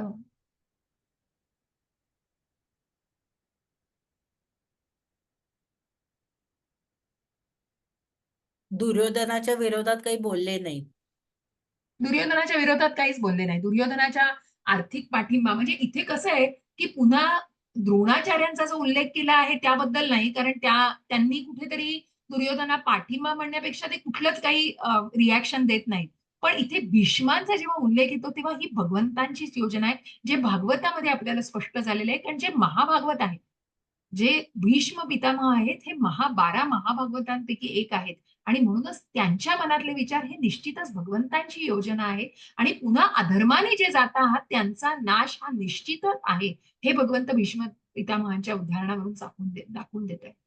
आणि म्हणूनच गुरु म्हणून आपली आदरणीयता या लोकांनी गमावलेली होती. पण अर्जुनाला वाटलं की सर्वजण त्यांच्यापेक्षा श्रेष्ठ आहेत म्हणून त्यांची हत्या करून भौतिक लाभाचा उपयोग घेणे म्हणजे रक्ताने मागलेल्या लुटीचा भोग घेण्यासारखेच आहे. परंतु त्याला जरी हे सगळं असलं की ते त्यांनी असे विचार केलेले आहेत, परंतु प्रत्यक्ष करताना अजूनही अर्जुनाचं मन धजावत नव्हतं. कारण त्याला वाटत होतं कुठेतरी या भौतिक कुठेतरी तो सेन्स ग्रॅटिफिकेशन मध्ये अडकलाय आणि मग त्याप्रमाणे त्याचा उपभोग घेण्यास असे आसुसलाय. अशा प्रकारचं एक तयार होतं सेंटेन्स आणि म्हणूनच अशा प्रकारे घेणं म्हणजे त्या लुटीला भोग घेण्यासारखंच आहे. कशा प्रकारे रक्ताने माखलेल्या म्हणूनच म्हणजे ती गोष्ट त्याच्या मनाला रुचत नाहीये हो. म्हणूनच त्याला कुठेतरी तो म्हणतो ना आपण चालढकल करतोय, काहीतरी आढेवेढे घेतोय, परंतु कुठेतरी ते व्हॅलिड आहेत की ज्या गोष्टी त्याला समजत नाहीयेत किंवा ज्या गोष्टी त्याप्रमाणे त्याला कळत नाहीयेत त्याचं भगवंत त्याला पूर्णपणे ज्ञान देत आहे, जेणेकरून त्याच्या विचारांमध्ये ती प्रगल्भता येणं अत्यंत आवश्यक आहे.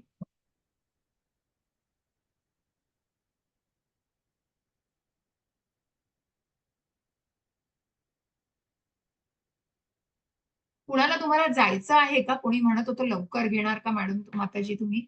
तर तुम्हाला असं काही आहे का? 5 पर्यंत चालेल माताजी. चालेल ना? हो. ठीक आहे. मग आपण आज जे काही पहिले 6, 7, 8 पर्यंत श्लोक होत आहेत तेवढे घेऊ. बरीच कमी पण उपस्थिती आहे. पण हो. मंगळवारी म्हणून मी पुन्हा रिपीट नाही करणार आहे. पण जे काही रिव्हिजन थोडीफार घेता येते. पण आपण आज 10 श्लोकांपर्यंत पूर्ण करू. ठीक आहे. चालेल.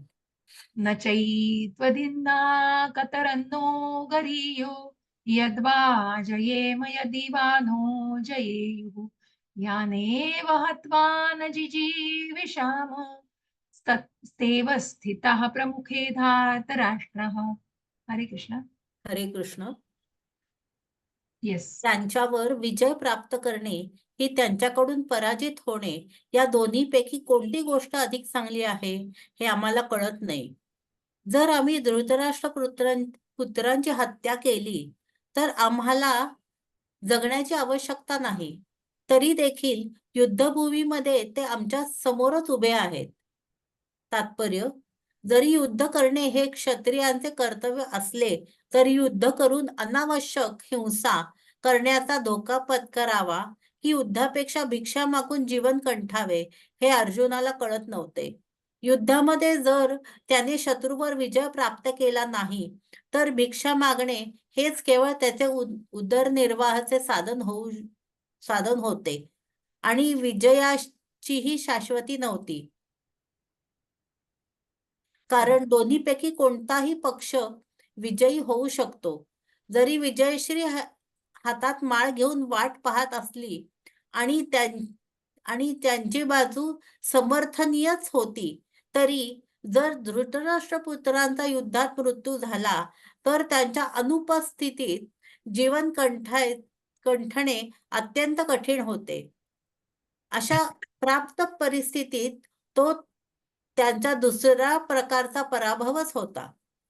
अर्जुनाने विचारात घेतलेल्या या सर्व गोष्टी निश्चितपणे सिद्ध करतात की तो भगवंतांचा केवळ महान भक्त नव्हता, तर तो अत्यंत ज्ञानी होता आणि त्याचा आपल्या मनावर व इंद्रियांवर पूर्ण संयम होता. राजघराण्यात जन्मला असूनही त्याची भिक्षा मागून जीवन कंठायची इच्छा म्हणजे अनासक्तीचे आणखी एक लक्षण होते. हे सर्व गुण आणि भगवान श्रीकृष्ण या त्याचे आध्यात्मिक गुरु यांच्या आज्ञेवरील त्यांचा विश्वास दर्शवतो की तो खऱ्या अर्थाने सद्गुणी होता. यावरून सिद्ध होते की अर्जुन हा मोक्ष प्राप्तीला सर्वथा योग्य होता. जोपर्यंत इंद्रिय निग्रह करता येत नाही तोपर्यंत उच्चतर अशा ज्ञानावस्थेची प्राप्ती होण्याची शक्यता नाही आणि ज्ञान व भक्तीशिवाय मोक्ष प्राप्तीची शक्यता नाही. भौतिक संबंधाविषयी अर्जुनाला पुरेपूर जाण होती, परंतु त्यापेक्षा कितीतरी अधिक पटीने हे सर्व आध्यात्मिक गुणविशेष त्याच्याकडे होते. हरे कृष्ण. आणि म्हणून इथे अर्जुना संदर्भात ग्रंथ सांगतायत की म्हणजे अर्जुनाचं जे नेचर आहे आणि अर्जुन कसा आहे, तर त्या प्रकारे इतका निर्मळ मनाचा आहे. कारण भगवंताने आधी तर सांगितलंय आणि पुढच्याही अध्यायांमध्ये जेव्हा उल्लेख करताना अर्जुनाला निवड केली आहे ती सुद्धा पहिल्या अध्यायाच्या शेवटी भगवंतांनी सांगितले. कारण काइंड हार्टेड, सॉफ्ट, म्हणजे तो इतक्या मुलायम त्याचं हृदयाचा आणि इतके त्याचे विचार आणि इतके तो, कारण ज्याच्या मनामध्ये आपल्याच भावंडांविषयी ज्यांनी इतका त्रास दिलेला आहे, मरणासन्न अशा यातना दिलेल्या आहेत, अशा भावांविषयी सुद्धा ज्याच्या मनामध्ये करुणा येते, तो निश्चितच कुठेतरी खूप खूप निर्मळ मनाचा असा भक्त आहे. आणि म्हणूनच अशा या भक्ताची की तो नुसताच निर्मळ मनाचा नसून तो तितकाच हुशार आहे. आणि कशा प्रकारे तो विजयश्रीची जरी त्याला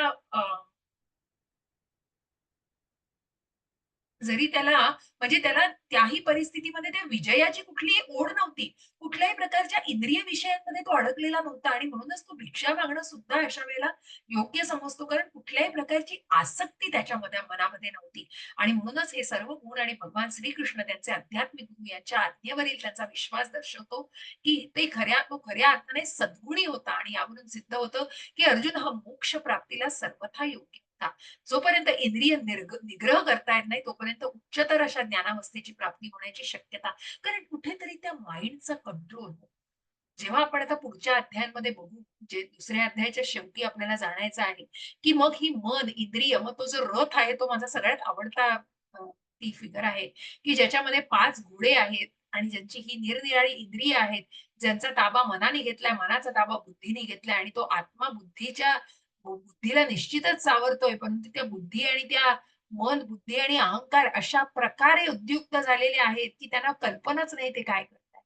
आणि म्हणूनच अशा वेळेला भगवंत अर्जुनाचं सांगताना सांगतायत की तो इंद्रिय निग्रह करणं आणि तो कंट्रोल करणं ही इंद्रियांवरचा जो कंट्रोल, इंद्रियांवरचा जो निग्रह आहे, तो जर केला तर त्या ज्ञानावस्थेची आणि आत्मनिरीक्षणाच्या त्या साक्षात्काराच्या त्या भावनेपर्यंत निश्चितच पोहोचण्याची शक्यता असते आणि भक्तीशिवाय मोक्षप्राप्तीची अजिबात शक्यता नाही.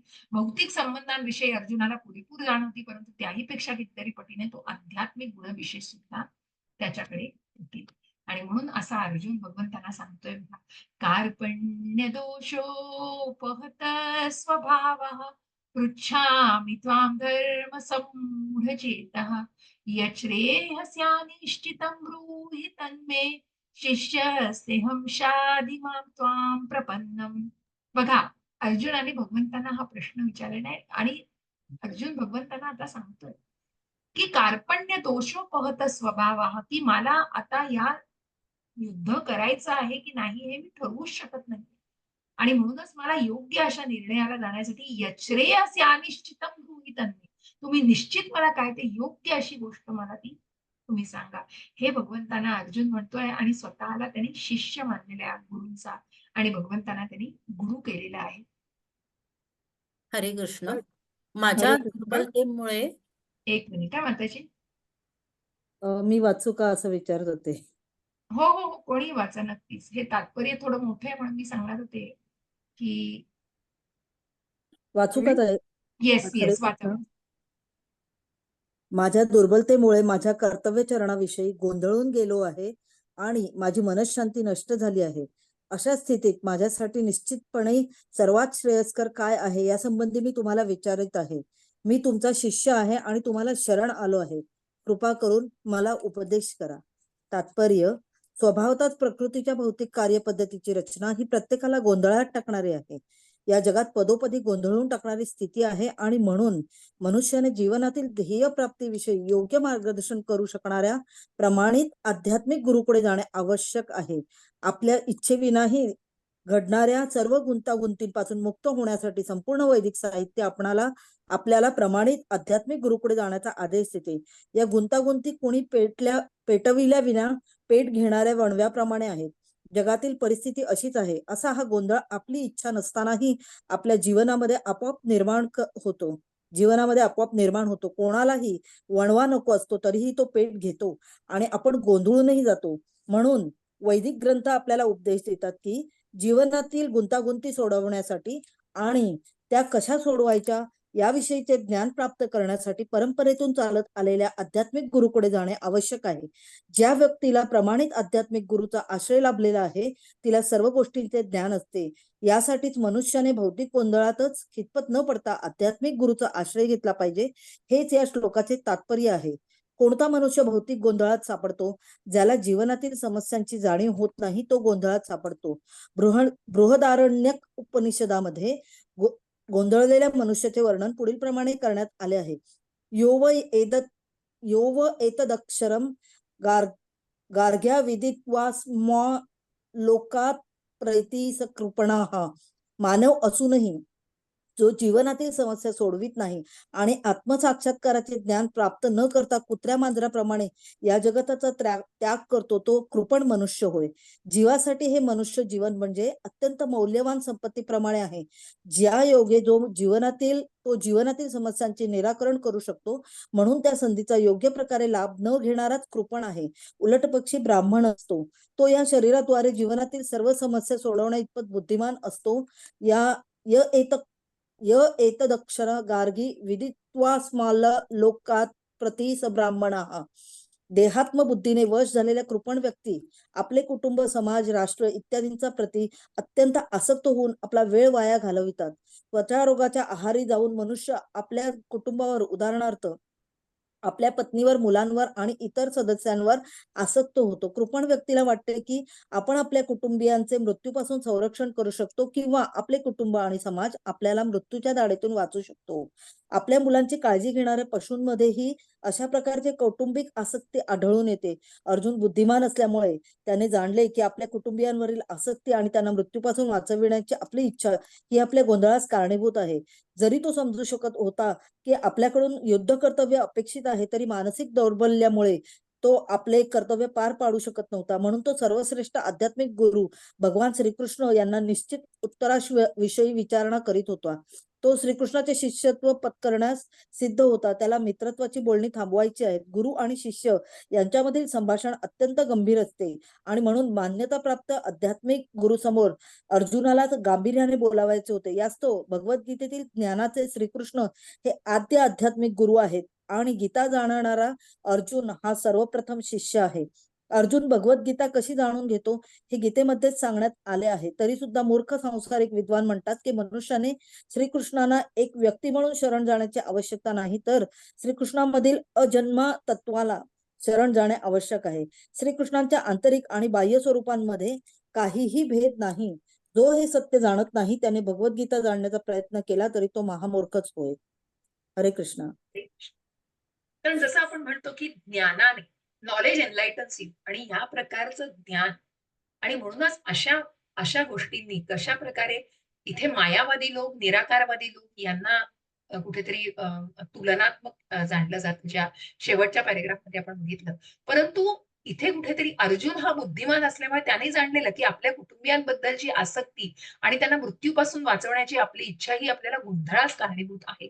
जरी तो समजू शकत होता की आपल्याकडून युद्ध कर्तव्य अपेक्षित आहे, तरी मानसिक दौर्बल्यामुळे तो आपलं कर्तव्य पार पाडू शकत नव्हता. म्हणून तो सर्वश्रेष्ठ आध्यात्मिक गुरु भगवान श्रीकृष्णांना याच्या निश्चित अशा उत्तराबद्दल, कारण कुठेतरी इंद्रिय विषय एका पॉइंट ऑफ व्ह्यूनी तसंही बघितलं जातं की कारण कुठेतरी माझं कुटुंब आणि त्याला वाटणारी त्यांच्याबद्दलची भावना ती कुठेतरी करुणामय भावना असते, परंतु त्यामुळे तो निर्णय घेऊ शकत नव्हता. त्याला युद्ध करायचं तर होतं, पण एकीकडून त्याचं मत की नाही, मी युद्ध करून काहीच असं होणार नाही, आणि या सगळ्या कारणांना जेव्हा नांदलं जातं तेव्हा निश्चितच योग्य अशा कन्क्लुजनला तो येत नव्हता. आणि म्हणून या निश्चितच रम्ये की या निश्चित स्थानी सॉरी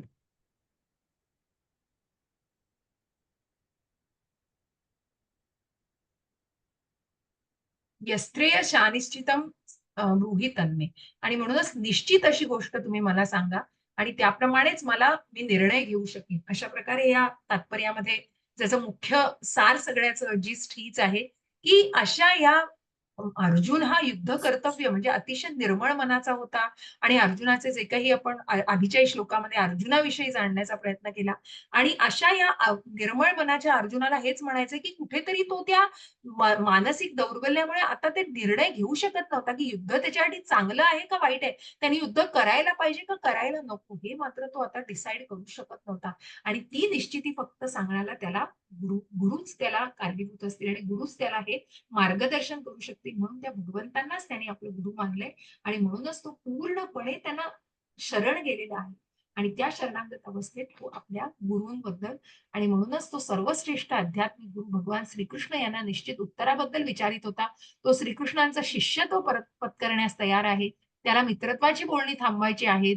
गुरु आणि शिष्य यांच्यामधील संभाषण हे अत्यंत गंभीर असते. म्हणून मान्यताप्राप्त आध्यात्मिक गुरु समोर अर्जुनाला गांभीर्याने बोलायचो अप्रोच किती महत्वाचा आहे बघा, की ज्या प्रकारे अर्जुन भगवंतांना शरण जाण्याचा जो बोलण्याची त्याची प्रक्रिया होती, नाही तर तोही पांडव होता, मी असा आहे, मी तसा आहे, परंतु कुठेही ती भावना नव्हती.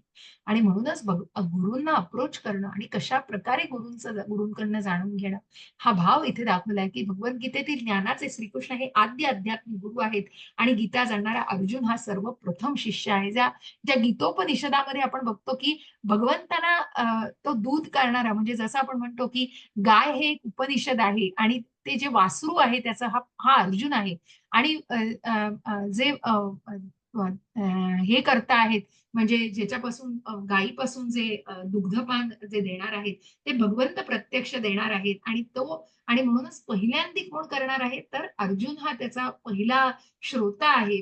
गीतेचा पहिला श्रोता हा अर्जुन आहे, आणि त्याच्या पुढे हे ज्ञान, आणि म्हणूनच जे कोणी आस्तिक लोक आहेत त्यांच्यापर्यंत हे ज्ञान निश्चितच पोहोचू शकणार आहे. दोहन करणारे जे आहेत ते भगवंत प्रत्यक्ष आहेत, आणि त्याप्रमाणे ते अर्जुनाला हे ज्ञान पहिल्यांदा देत असले तरी त्याच्या मार्फत हे ज्ञान प्रत्येक त्या आस्तिक व्यक्तीपर्यंत नक्कीच पोहोचत आहे. श्रीकृष्णांच्या अंतर्बाह्य स्वरूपामध्ये काहीही फरक नाही, आणि जो हे जाणत नाही त्यांनी भगवद्गीता, कारण मग इथे कुठेतरी निराकारवादी मायावादी जे लोक आहेत जिथे द्वैतवाद आणि अद्वैतवाद, मग शंकराचार्यांनी भगवंतांना परिपूर्ण मानलेलं आहे. पण तिथे कुठेतरी त्यांच्याकडे ती आपण म्हणतो ना जे अर्च विग्रह आणि ती निराकारवाद, कारण ते आपण भगवान होऊ शकतो या कुठेतरी संकल्पनेला मानतात. आणि त्याप्रमाणे जी मायावादी लोक आहेत त्यांना मात्र कुठल्याच या गोष्टीचा, कारण ते फक्त कृष्णाला मग एक शक्ती मानतात किंवा मग त्यांच्या रूपामध्ये म्हणजे त्यांच्या अंतर्बाह्य स्वरूपामध्ये काहीही फरक त्यांना दिसत नाही. त्यांचं शरीर हा आत्मा एकच आहे हेही त्या नक्कीपणे जाणत नाही, कारण तिथे कुठेतरी ज्ञानाचा अभाव असतो. आणि म्हणूनच भगवद्गीता जाणण्याचा जरी या लोकांनी प्रयत्न केला तरी तो त्यांचा मूर्खपणा ठरेल. कारण कुठेतरी मनात श्रद्धा हो, आडात नाही तर ती पोहऱ्यात कुठून येणार आहे? ती श्रद्धा, भक्तीचा पहिला टप्पा हा श्रद्धा आहे हो. आणि म्हणूनच अशा प्रकारे जो प्रयत्न करेल त्यांना निश्चितच ज्ञान जर त्याचं नसेल तर तो महामूर्खच ठरेल. ठीक आहे, मला वाटतं हे काही तात्पर्य जास्त आहेत. आपण थांबूया 7व्यावरती. 5 वाजलेले आहेत. तर मला जास्त पुढे जायचं नाहीये आणि मी कुठेतरी सुरुवात पण आपण केलेली आहे. तर काळजी करू नका. दुसरा अध्याय हा मोठा आहे थोडा. आपल्याला वेळ लागेल, पण अतिशय शांतपणे आपण जाऊया. तर आज बरीच कमी लोकं सुद्धा आहेत. तर मी पुढच्या वेळेला ग्रुपमध्ये टाकून आता आलेत मला वाटतं कोणी. पण आपण पुढच्या वेळेला अजून मी हे करते. म्हणजे पुढच्या आठवड्यामध्ये मंगळवारी क्लास आहे त्याचंही ग्रुपमध्ये टाकते. त्याप्रमाणे तुम्ही सगळेजण असालच ना? म्हणजे आज जे आलेले आहेत ते सगळ्यांना मंगळवारी शक्य आहे, बरोबर? हो हो हां? हो हो, पण 3 वाजता घ्या माताजी. 3 वाजता हा घेण्याचा मी थोडं प्रयत्न लवकर. करते. ठीक आहे. 3 ते 3:15 पर्यंत नक्की आपण सुरू करू. ठीक आहे? मी तसं ग्रुपवर नक्की टाकते. हो, आणि येस. तर हरे आपण कृष्ण. आज इथे थांबूया आणि पुन्हा थोडी रिव्हिजन होईलच. पण आपण सुरुवात केलेली आहे अध्यायाला. तर इथे थांबूया आणि कुणाला काही प्रश्न असतील तर नक्की विचारा. तुमचे काही प्रश्न आता असतील तर आपण 5-10 मिनिटं त्याच्यावरती देता येईल. जर जसं माताजीने विचारलं तुमच्या त्या प्रश्नाचं निराकरण झालं का? की ब्रह्म, नारायण, मग अशा प्रकारे जे ब्रह्मतत्व तर जीवतत्व आहे. पण पुढे जाऊन भागवतामध्ये जेव्हा इव्हन उपनिषदांमध्ये जेव्हा आपण हा अभ्यास करतो, तेव्हा आपल्याला हे गोष्ट अजून क्लॅरिटी मिळते या गोष्टींची. आणि जो गोलोक वृंदावनाचा जो म्हणजे गोलोक चार्ट जेव्हा मी तुम्हाला समजावेन, तेव्हा पण निश्चित तुम्हाला त्या गोष्टीची सखोलपणे माहिती मिळू शकेल. तर तुमच्या प्रश्नाचं उत्तर मिळालं का माताजी तुम्हाला? हो. हरे कृष्ण. हरे कृष्ण. कोणाला काही प्रश्न आहेत अजून आजच्या श्लोकांवरती? नसतील तर मग आपण इथे थांबूया. वाञ्छा माताजी कल्पतरुभ्यश्च कृपा सिंधुभ्य एव च पतितानां पावनेभ्यो वैष्णवेभ्यो नमो नमः. येस माताजी, कोणी काय बोलत होतं का? हरे कृष्ण. माताजी मला आध्यात्मिक गुरु त्यांनी या ह्याच्यामध्ये दिलेला आहे 7व्या श्लोकामध्ये आध्यात्मिक गुरु. तर आध्यात्मिक गुरु करायचं म्हटलं तर म्हणजे ते शाश्वत स्वरूपातच असले पाहिजेत असं आहे की समाधी अवस्थेत सुद्धा असतात काही गुरु, तर ते सुद्धा केले तरी चालू शकतं असं. मला म्हणजे मी हे अजून सिनियर डिव्होटीजना पण विचारून हे सांगेनच. बऱ्याच वेळेला असं काही नसतं. शेवटी गुरु ना माताजी हे तत्व आहे. गुरु हे हम्म. तत्व आहे आणि आपण त्या तत्वाला मानतो. मग तुम्ही जे म्हणताय शाश्वत म्हणजे ते असणं आणि नसणं, तर निश्चितच जेव्हा आपण प्रत्यक्षपणे म्हणजे आता थोडक्यात सांगायचं म्हणजे जेव्हा मंगलोरला हा दीक्षा समारंभ झाला, तिथे जयपताका स्वामी महाराज आपल्या तब्येतीमुळे प्रत्यक्ष येऊ शकले नाहीत. म्हणून ती ऑनलाईन दीक्षा झाली. म्हणूनच तिथे असं की त्या गुरूंचं महात्म्य इतकं थोर असतं ना, की त्यांच्यामध्ये ती भावना म्हणजे ते त्या बॉडीली लेव्हलची नसतातच. ते शाश्वत म्हणजे ते आत्मभावापर्यंत पोहोचलेले असतात. त्या आत्मसाक्षात्कारी आणि म्हणूनच त्या भावानुसार ते गुरु तत्व आपल्यापर्यंत आणि आपण ते जाणणं मला वाटतं जास्त गरजेचं आहे आणि म्हणूनच त्याला आपण निश्चित मानणं आणि तशा प्रकारे सुद्धा आध्यात्मिक गुरु किंवा त्या गोष्टींना जाणणं हे मला नाही वाटत त्याच्यामध्ये काहीही म्हणजे कमी नसावं. तर त्यातूनही मी सीनियर डिव्होटीजना आमच्या विचारेन हा प्रश्न, की शाश्वत गुरुच करणं म्हणजे तुम्हाला म्हणायचंय की ते हयात पाहिजेत का गुरु असं विचारायचंय? म्हणजे मग ते दीक्षा देतात आपल्याला हां. की येस, काही येस. मंत्र देतात, दीक्षा मंत्र हो, देतात. हो, तर हो. मग तसं हे करणं गरजेचं असतं का? म्हणजे तेच ते मी तुम्हाला नक्की अजून काही संदर्भ मिळाले आणि मुख्य म्हणजे मी आमच्या सीनियर डिव्होटीजना विचारेन, तुम्हाला माहिती सांगेनच. पण निश्चित म्हणजे त्याच्यामध्ये कुठलं महात्म्य आहे, की तुम्हाला प्रत्यक्ष ते गुरुतत्व स्वतः देऊ शकतात. शेवटी आपण म्हणतो ना, एखादी गोष्ट प्रत्यक्षपणे मिळणं याच्यामध्ये निश्चितच कुठेतरी अ, अ, अ, अ, त्या गोष्टीचं महात्म्य दडलेलं असतं. परंतु ही गोष्ट म्हणजे हयात नसतील त्यांना तुम्हाला गुरु करायचं असं म्हणायचंय का? हं, हं, हं. अच्छा, म्हणजे हो तुम्ही हो कोणाला माताजी. केलं आहेत का तुम्हाला करण्याची इच्छा आहे? नाही, आपण आता मानतो की मी लहानपणापासून साईबाबा आहेत, तर त्यांना मानते मी. तर हं. मग मी त्यांना गुरु मानू शकते का? म्हणजे मी मनोमन तर त्यांना मानलंच आहे. पण मग असं काही सांगण्यात येतं की गुरु करणं गरजेचं असतं, आध्यात्मिक गुरु करणं गरजेचं असतं. आपण रुटीन जीवनामध्ये तर सगळे आपल्याला जे शिकवतात, म्हणजे आता तुम्हीही माझ्या गुरुच आहात, कारण तुमच्याकडूनही मला ज्ञान प्राप्त होतच आहे. पण एक आध्यात्मिक लेव्हलवर एक गुरु करणं, तर त्याबद्दल मी नक्कीच. म्हणजे आता तुम्ही जे म्हणता आहात ना, की मानणं ही गोष्ट खूप सुपरफिशियल होते माताजी.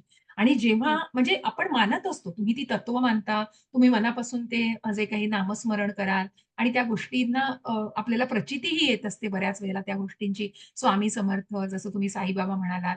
तर हे जे संप्रदाय आहेत, हे दत्त संप्रदायातले आहेत आणि त्याप्रमाणे आपण त्या गोष्टी मानत असतो.